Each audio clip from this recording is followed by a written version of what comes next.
দেখুন বন্ধুরা, গরম মশলা তেলে ফোড়ন দিয়ে দিলাম, দিয়ে এতে ধনে পাতা পেস্ট জল দিয়ে দিলাম।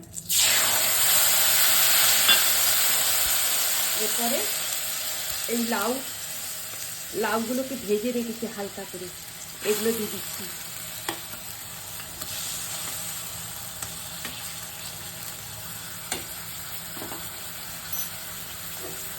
এর মধ্যে এই মশলা, পেঁয়াজ, আদা, রসুন সিলে বেটেছি, এই মশলাগুলো একদম সিলে বাটা মশলা,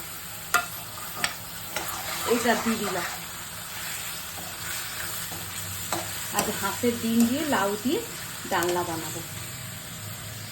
গরম জল এই মশলা এই জলের ভিতরে দিয়ে দিচ্ছি। বেশি জল দেবো না, ডালনা তো বেশি জল দেবো না।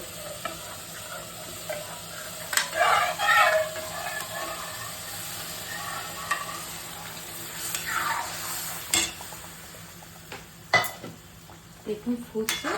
এবার হাঁসের ডিমগুলোকে নুন, হলুদ, একটু লঙ্কা দিয়ে চিড়ে চিড়ে ভেজে নিয়েছি। দেখুন লম্বা লম্বা চেরা চেরা দাগ আছে।